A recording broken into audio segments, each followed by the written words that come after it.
Bonjour, je voudrais vous apporter de nouvelles lignes de recherche au niveau de la sociologie des groupes. Au niveau, il y a deux pathologies, deux dysfonctionnements à signaler, à étudier, parce que la sociologie, c'est aussi d'approcher de nouveaux domaines sous des angles nouveaux. Il y a un dysfonctionnement dans l'espace et un dysfonctionnement dans le temps. Alors, les deux, je les ai abordés tous les deux, ces dysfonctionnements, mais j'en ai pas fait une synthèse comme je voudrais le faire aujourd'hui. Le dysfonctionnement dans l'espace, c'est lorsque un groupe fait l'objet d'une certaine forme de fascination, d'une certaine forme de mimétisme, et donc va s'étendre.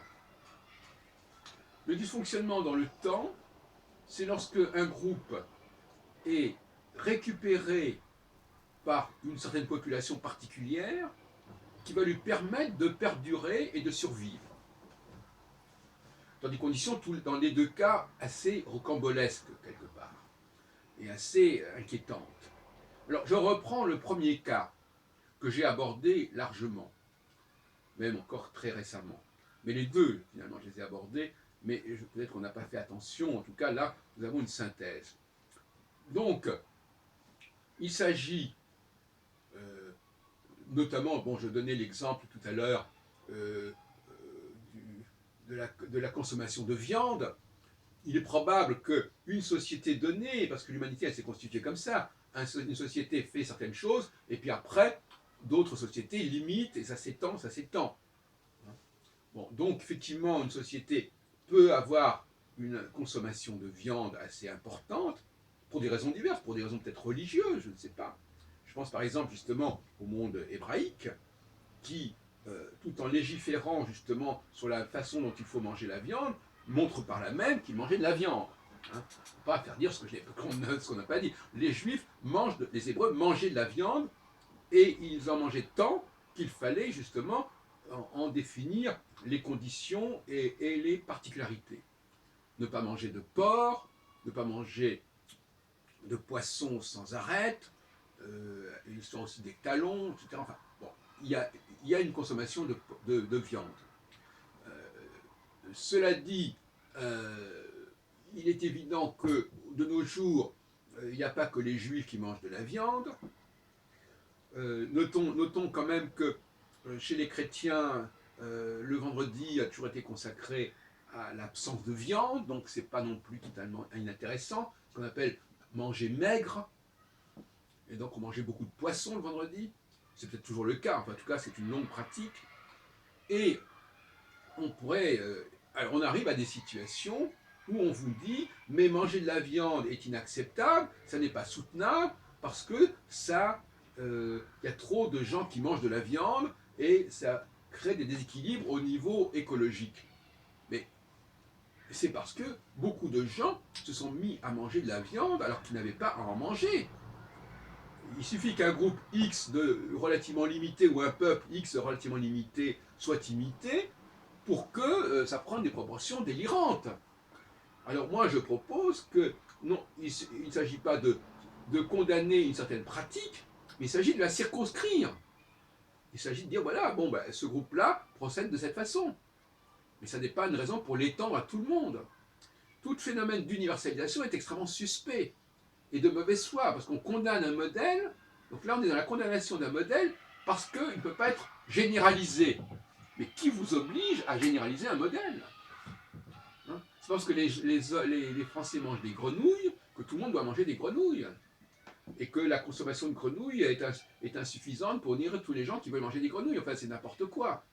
Que l'on respecte la culture propre à un groupe donné et qu'on ne sait pas systématiquement de limiter. Alors, je sais bien que le phénomène de la fascination, c'est un phénomène majeur que j'ai décrit largement dans mon prochain livre, Fascination et déni, Bréviaire pour le XXIe siècle, mais il faut arriver à signaler ces problèmes d'imitation indue. Il est évident, par exemple, que les femmes souvent sont dans l'imitation des hommes, et que là encore, ça crée des déséquilibres, parce que ça étend certaines pratiques culturelles pour employer le mot culturel, qui peuvent couvrir l'alimentation, le mode de vie, etc., à des populations beaucoup plus larges que la population concernée d'au départ. Et inversement, ces cultures qui sont dans l'imitation n'assument plus leur propre culture d'origine. Donc ça crée des espèces de phénomènes de domino, de décalage, de dysfonctionnement à perpétuité, à perpète. Donc c'est pas possible cela. Il faut que chaque modèle, chaque culture a le droit d'avoir son modèle, son économie, sans qu'elle soit imitée par les autres et sans que les autres aient à renoncer à leur propre économie.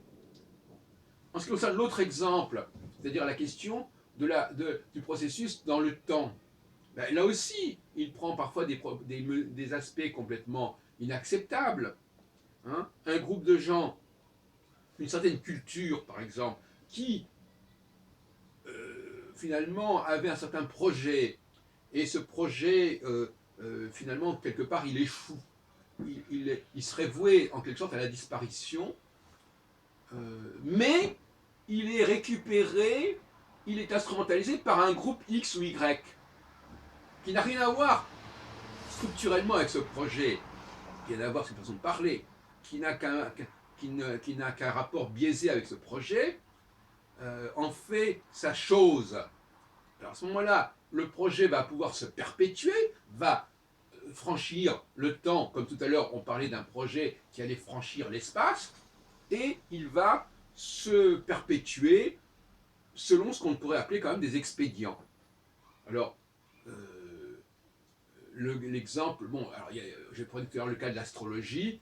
Une certaine forme d'astrologie aurait été récupérée par des gens qui ont des problèmes de TOC, par exemple, et qui donc voient dans l'astrologie un moyen d'éviter certains TOC, puisque l'astrologie et la voyance en général, d'ailleurs, permettent de vivre sur un autre mode de fonctionnement que le mode normal. Et donc, on n'a pas les mêmes relations humaines, on n'a pas les mêmes rapports relationnels, on a affaire à des guides, on a affaire à des guides d'un autre niveau, d'un autre temps, d'un autre monde, on a affaire à des astres qui viennent d'ailleurs, on a affaire à des savoirs, et les gens sont censés véhiculer ces savoirs, et donc ils ne parlent pas spontanément. Or justement, souvent la spontanéité fait problème. Le sexe peut faire problème aussi. En astrologie, on ne parle pas de sexe, ou très peu, ou même très biaisé. On parle de signes zodiacaux, de planètes, c'est pas du tout la même chose, c'est beaucoup plus reposant pour les gens qui ont des tocs par rapport à ça, qui ont des phobies par rapport à ça. Et puis, il y a l'exemple de groupes religieux qui, au départ, sont censés être universels au niveau de leur population, à l'intérieur de cette culture donnée, et qui finalement viennent, comme une sorte de peau de chagrin, se limiter à des classes d'âge. Alors ça peut être par exemple, dans certains mouvements juifs libéraux, une population de gens qui ont plus de 70 ans, de dames très âgées, qui vont même jusqu'à 90 ans, et qui investissent certains espaces du centre communautaire, et on se retrouve entre personnes qui ont facilement le quatrième âge. Bon, et alors que c'est pas du tout ce qui est indiqué, c'est même pas formulé cela, c'est même pas dit. Donc ce sont des choses, on est dans le non-dit, c'est-à-dire que les gens, on sait très bien qu'en pratique c'est ce qui se passe, mais évidemment on dit non, c'est un lieu ouvert, tout le monde peut venir, etc. Or ce n'est pas possible, parce que tout simplement, il y a une espèce d'accumulation de personnes qui ont le même profil, qui est ça évident. Dans le milieu astrologique c'est pareil, on a des groupes astrologiques qui auraient dû disparaître, parce que ce qu'ils véhiculent est de très peu d'intérêt, est quelque chose de complètement obsolète, mais ça perdure parce que c'est investi par une certaine population qui aime se réunir dans ce genre de cadre, mais qui s'en fout complètement quelque part, et qui en fin de compte est toute contente de se retrouver. Bon, et on a par exemple comme ça des assemblées de public dans les colloques astrologiques à Paris, à Lyon ou à Bordeaux, avec des personnes qui ont toutes le même profil, ce sont des dames de 60 ans qui se retrouvent là, elles sont toutes contentes de se retrouver, elles écoutent des conférences bien sûr, mais bon, c'est pas vraiment le problème numéro un. De même que dans certaines réunions spiritualistes, il y a des conférences, mais ce qui fait que les gens viennent, c'est surtout parce qu'après, il y a des voyances. C'est toujours cette espèce de cohabitation, d'ambiguïté, pourquoi les gens viennent, qu'est-ce qui les intéresse vraiment, quelles sont leurs vraies motivations, pourquoi ils sont là. et qui ne sont pas forcément celles qui sont avancées. Dans les milieux juifs laïcs, j'avais remarqué aussi, j'avais fait un peu scandale quand j'avais fait une conférence là-dessus il y a 16 ans, que les milieux juifs laïcs, certaines associations étaient remplis éventuellement, essentiellement, de juifs d'origine polonaise ou de juifs venant des milieux communistes. Enfin, c'était une façon, cette sorte d'anciens combattants qui, en fin de compte, investissaient ces lieux qui autrement n'existeraient pas, n'auraient pas de ressources financières, parce que c'est ça aussi le problème. Hein. Tout est lié à des ressources financières. On a besoin d'argent et on prend l'argent d'où il vient.